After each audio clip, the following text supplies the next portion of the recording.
नमस्कार दोस्तों, स्वागत है आप सभी का डेली 11 में। आज हमारा टेस्ट सीरीज का क्रम रहेगा 75। इससे पहले 74 सेशन आ चुके हैं। लिंक आपको डिस्क्रिप्शन में मिल जाएगा। चैनल की प्लेलिस्ट में जाकर भी आप उनको देख सकते हैं। दोस्तों, टेस्ट सीरीज में 25 क्वेश्चन रहते हैं, 10 उत्तराखंड से, 10 जीके से और 5 हिंदी से। अंत में आप बताते हैं कि आपने कितने अंक अर्जित किए हैं। अगर आपका जो क्वेश्चन अटैम्प्ट हैं वह 20 से ऊपर जा रहे हैं, 20+ हैं, तो आप खुद को सेफ जोन में मान सकते हैं। 20 से कम हो तो निराश नहीं होना है। चैनल से जुड़े रहिए, आपका जो लेवल है बेहतर से बेहतर होता जाएगा। दोस्तों, जो हमारा कल का सेशन था 74, उसमें दोस्तों 100 क्वेश्चन थे। Uttarakhand, GK, Hindi, current, math, reasoning. पूरा उत्तराखंड फॉरेस्ट गार्ड की जो परीक्षा होने वाली है 22 जनवरी 2023 को, उसको दृष्टि में रखकर वह सेशन लाया गया था। काफ़ी महत्वपूर्ण है, उसको आप अवश्य देख लीजिएगा। शुरू करते हैं बिना किसी देरी के, क्योंकि आप सभी जानते हैं समय ही सब कुछ है। पहला क्वेश्चन आपके सामने उत्तराखंड से दोस्तों। पहला क्वेश्चन उत्तराखंड से, सभी इसका आंसर जानते होंगे, मुझे पता है। प्रथम कृषि विश्वविद्यालय निम्न में से कौन सा है? आप सभी ने बिल्कुल सही जवाब दिया है। गोविंद वल्लभ पंत एग्रीकल्चर एवं टेक्नोलॉजी यूनिवर्सिटी पंतनगर, उधम सिंह नगर।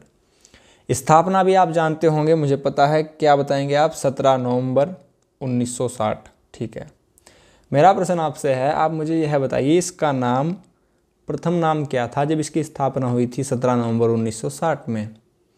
दोस्तों, इसका नाम था उत्तर प्रदेश कृषि विश्वविद्यालय। 1972 में इसका नाम, जो आप वर्तमान में पढ़ते हैं, यह किया गया था। तथ्य नया था, कुछ को पता भी होगा, बहुत सौ को नहीं पता होगा, तो याद कर लीजिएगा। आगे बढ़ेंगे। यहाँ पर दोस्तों गढ़वाल यूनिवर्सिटी और कुमाऊं यूनिवर्सिटी 1973।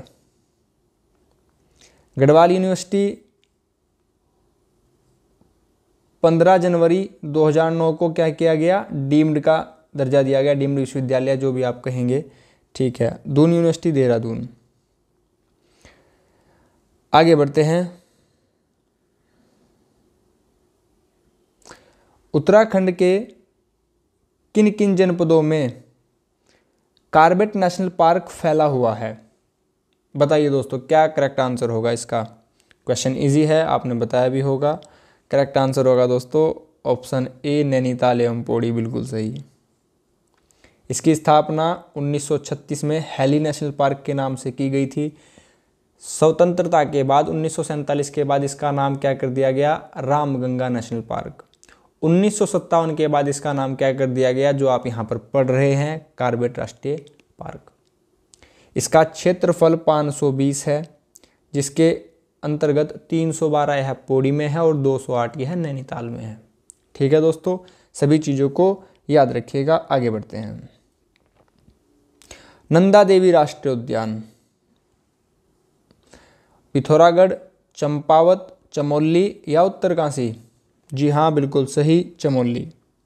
स्थापना भी आपने बता दी होगी 1982। ठीक है। क्षेत्रफल भी आपने बता दिया होगा 624। ठीक है। आप ये बताइए, इसको यूनेस्को में कब सम्मिलित किया गया? ठीक है, 1988 में किया गया। फूलों की घाटी को 1982 में स्थापना, यूनेस्को में 2005 में सम्मिलित किया गया। फूलों की घाटी चमोली, क्षेत्रफल 87.5। प्रसिद्ध चांदपुर गढ़ कहाँ स्थित है? काफ़ी इजी है, इसमें तो कुछ है ही नहीं। चांदपुर गढ़ चमोली। चमोली सबसे बड़ा जनपद है, 80-30 क्षेत्रफल है। इसको 24 फरवरी 1960 में इसकी स्थापना की गई थी, पौड़ी से निकाल कर की गई थी। 1960 में 3 जनपद बनाए गए थे, पिथौरागढ़ अल्मोड़ा से, चमोली पौड़ी से, उत्तरकाशी टिहरी से। ठीक है दोस्तों, और यहाँ पर पिथौरागढ़ की सीमा 2 देशों से स्पर्श होती है, पूर्व में नेपाल, उत्तर में चीन। पिथौरागढ़ की स्थापना 24 फरवरी 1960, क्षेत्रफल 7090। प्रसिद्ध मायावती आश्रम कहाँ स्थित है?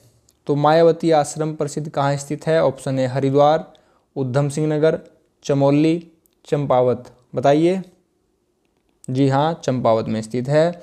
चंपावत सबसे छोटा जिला है, 1766 इसका क्षेत्रफल है। स्थापना इसकी 1997 में की गई थी। इसके साथ में बागेश्वर और रुद्रप्रयाग की स्थापना भी की गई थी। 1995 में उधम सिंह नगर की स्थापना की गई थी। हरिद्वार की स्थापना कब की गई थी? 1988 28 दिसंबर। हरिद्वार का क्षेत्रफल 2360। मैंने बोला 2360। ठीक है दोस्तों, आगे बढ़ते हैं।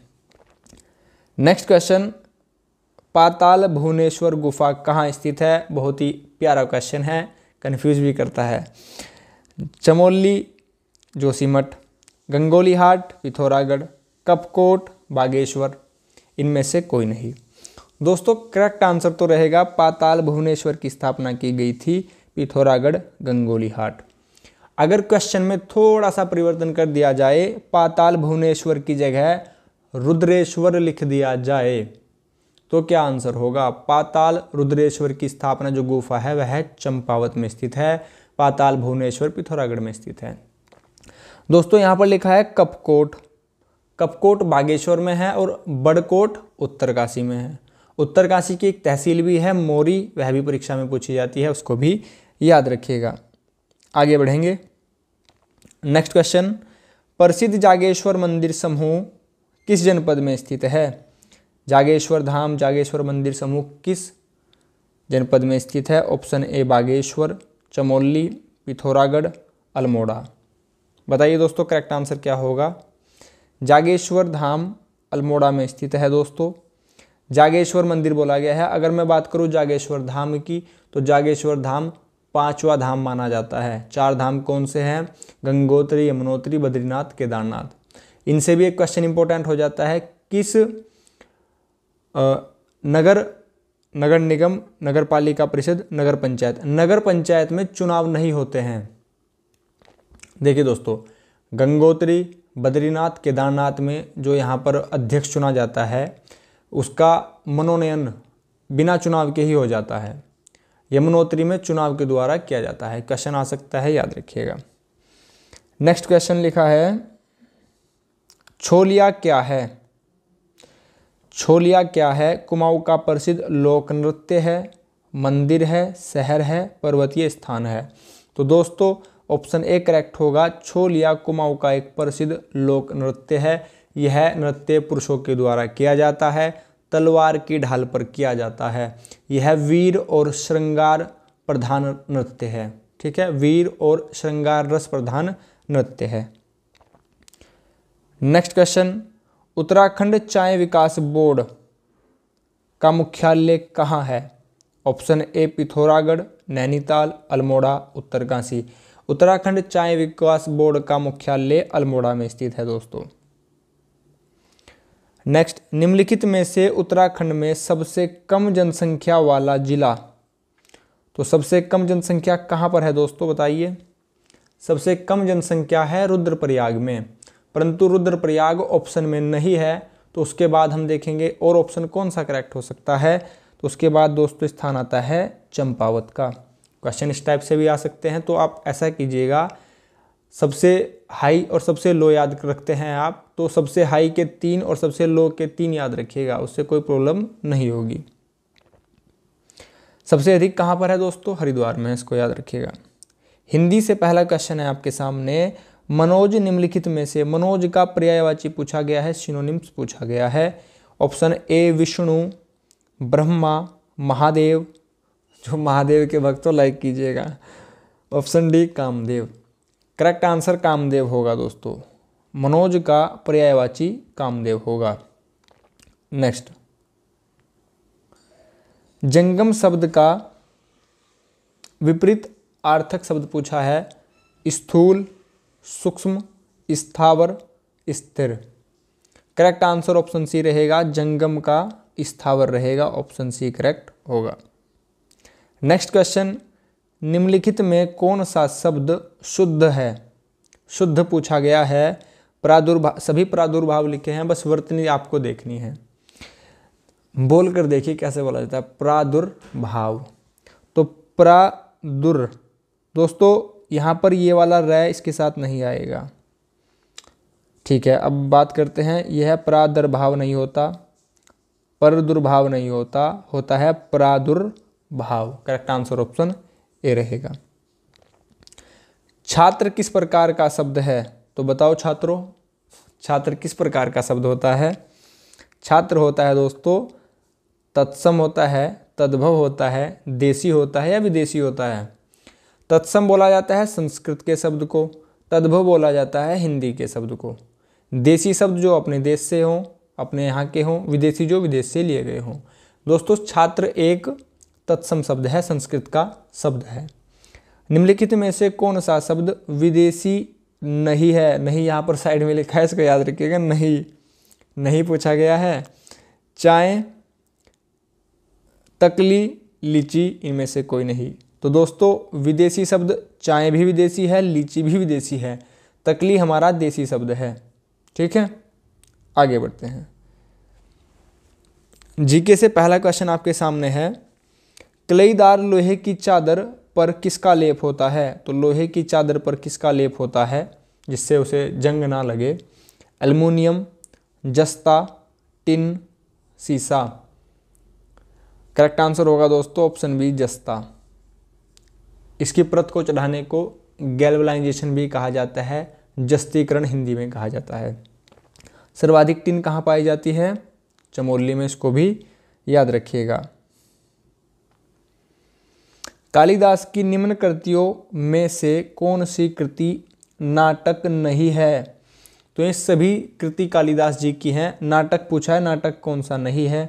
अभिज्ञान शाकुंतलम नाटक है, मालविकाग्निमित्रम नाटक है, विक्रमवंशीय नाटक है, मेघदूतम खंड काव्य है, ऋतु संहार खंड काव्य है। ठीक है दोस्तों, आगे बढ़ते हैं। निम्न में से कौन सा जलवायु विषयक जलवायु नियंत्रण अत्यंत महत्वपूर्ण है? जलवायु के बारे में पूछा गया है। तो अक्षांश, ऊंचाई, दाब और वायु पद्धति, महाद्वीपीयता। तो दोस्तों जलवायु किस पर डिपेंड करती है? अक्षांश बोला जाता है इनको, इंग्लिश में लैटिट्यूड बोला जाता है। ठीक है, करेक्ट आंसर यहां पर होगा दोस्तों अक्षांश। आगे बढ़ते हैं। आम्र वर्षा क्या है? आम्र वर्षा क्या है? कर्नाटक और केरल में पूर्व मानसून वर्षा, जून से सितंबर की वर्षा, जाड़े के दिनों में वर्षा, पश्चिमी असामान्यता से होने वाले वर्षा। करेक्ट आंसर ऑप्शन ए है दोस्तों, कर्नाटक और केरल में जो पूर्व मानसून से पूर्व जो वर्षा होती है उसे आम्र वर्षा कहा जाता है। उत्तर भारत में इसे नॉर्वेस्टर कहा जाता है, पश्चिम बंगाल में इसे काल बैसाखी कहा जाता है। याद रखिएगा, बढ़ते हैं आगे। कौन से जलवायु कटिबंध में वर्षा कम, अति अस्थिर और अविश्वसनीय होती है? मध्य अक्षांश, पश्चिमी महाद्वीपीय क्षेत्र, उष्णकटिबंधीय, आर्द्र मध्य अक्षांश या ध्रुवीय। तो दोस्तों अगर आप इसको पृथ्वी मान लें तो मध्य अक्षांश कहाँ पर होगा? यहाँ पर मध्य अक्षांश होगा और यहाँ पर भी मध्य अक्षांश होगा। मध्य अक्षांश में पश्चिम की तरफ, मध्य अक्षांश में पश्चिम की तरफ, हर महाद्वीप में, हर कंटिनेंट में पश्चिम की तरफ मध्य अक्षांश में वर्षा बहुत कम, अस्थिर होती है और अविश्वसनीय होती है। करेक्ट आंसर यहाँ पर ऑप्शन ए रहेगा। ज़्यादातर आप देखेंगे किसी भी महाद्वीप के पश्चिम में मरुस्थल ही पाया जाता है। अफ्रीका महाद्वीप में पश्चिम में मरुस्थल है दोस्तों। किसी भी महाद्वीप में चले जाइए आप, उत्तरी अमेरिका, दक्षिण अमेरिका। इसका कारण आप समझ गए होंगे आज। क्षमा कीजिए, आगे बढ़ते हैं। नेक्स्ट क्वेश्चन, किस प्रकार की जलवायु वर्गीकरण योजना वनस्पति पैटर्न के प्रमुख घटक के रूप में उपयोग की जाती है? वनस्पति पैटर्न के प्रमुख घटक के रूप में किस प्रकार की जलवायु उपयोग में की जाती है? उष्णकटिबंधीय, कोपेन, मैक्ची, Maxfield. Correct answer option A रहेगा, कोपेनिकी। नेक्स्ट क्वेश्चन, पिन का पूरा नाम क्या है? तो सभी आपने पिन नंबर से परिचित होंगे, तो पिन का बताइए दोस्तों क्या फुल फॉर्म हो सकती है? पोस्ट पहचान नंबर, वर्तमान इंडेक्स नंबर, पोस्ट ऑफिस पहचान नंबर नाम, postal index number. Correct answer आपने बता दिया होगा, मुझे पता है। Correct answer option D, postal index number PIN का फुल फॉर्म होता है। ऐसे ही ATM का फुल फॉर्म भी याद रखिएगा, automated teller machine. Next question दोस्तों, सौर बैटरी का विद्युत निर्गत किस पर निर्भर होता है? सौर विकिरण की तीव्रता पर, सौर विकिरण की ताप पर, पराबैंगनी विकिरण पर, अवरक्त विकिरण पर। आप आंसर समझ गए होंगे। आंसर कैसे निकालना होता है दोस्तों, यहाँ पर ऑप्शन ए और बी सेम है, यानी कि आंसर इन्हीं में छिपा होगा। सौर विकिरण की तीव्रता या फिर ताप घटक, आपको बस ये डिसाइड करना है। करेक्ट आंसर ऑप्शन बी होगा, सौर विकिरण की जो सनरेज होती हैं, रेडिएशन आती है, रेज आती हैं, उसके ताप घटक पर विद्युत निर्गत निर्भर करता है। नेक्स्ट क्वेश्चन दोस्तों, रीजनिंग से बताइए, रीजनिंग से क्वेश्चन है, बताइए। 1 मिनट का समय लीजिए और बताइए करेक्ट आंसर क्या होगा। होप आपने सोचा होगा और आंसर भी टिक किया होगा। देखिए दोस्तों, क्या हो सकता है, 3, 29, 4, 66, 5, 1, 27, 6 और क्वेश्चन मार्क। क्या करें? अगर क्वेश्चन मार्क एक प्लेस के बाद होता तो आप बता भी देते कि सर 3 के बाद, 4 के बाद, 5 के बाद, 6 के बाद 7 आएगा, लेकिन यहाँ तो यहाँ पूछा है ना, तो बताओ क्या होगा। देखिए दोस्तों, यहाँ पर लिखा है 3, आप 3 का क्यूब कीजिए और प्लस 2 कीजिए। 3 का क्यूब 27 होगा और 2 होगा 29। ऐसे ही 4 का क्यूब 64 होगा और 2 होगा 66। 5 का क्यूब घन 125 होगा और 2 होगा 27। 6 का क्यूब क्या होता है? 6 का क्यूब क्या होता है? 216। इसमें जब आप 2 प्लस करेंगे तो आपको प्राप्त हो जाएगा 218। ऑप्शन है यहाँ पर करेक्ट हो जाएगा। क्वेश्चन अच्छा था, आगे बढ़ते हैं। ठीक है दोस्तों, 2 मिनट का समय लीजिए और बताइए इसका आंसर क्या होगा। होप आपने सोचा हो कि इसका आंसर क्या होगा। ठीक है, देखते हैं। यहाँ पर लिखा है 9 star 3 equal to 6273, 8 star 2 equal to 6164। आपको बताना है 10 स्टार 5 इक्वल टू क्या होगा। देखते हैं क्या कर सकते हैं दोस्तों। फर्स्ट वाले को देखते हैं, फर्स्ट वाले को देखते हैं दोस्तों। यहाँ पर 9 लिखा है और यहाँ पर 3 है, इन दोनों में ही हमें कुछ करना है और 6273 बनाना है। तो देखिए, अगर आप 9 और 3 को माइनस करते हैं तो आपके पास आएगा 6। अगर आप 9 और 3 को मल्टीप्लाई करते हैं तो आपके पास आएगा 27। अगर आप 9 और 3 को डिवाइड करते हैं तो आपके पास आएगा 3। अब यही ट्रिक माइनस मल्टीप्लाई डिवाइड वाली आप नेक्स्ट जगह अप्लाई कीजिए। देखिए आपका ट्रिक सही है या गलत है। अगर हम 8 में से 2 को माइनस करेंगे तो हमारे पास आएगा 6। 8 और 2 को मल्टीप्लाई करेंगे तो आएगा 16। 8 और 2 को भाग करेंगे तो आएगा 4। नेक्स्ट अपने आंसर की ओर।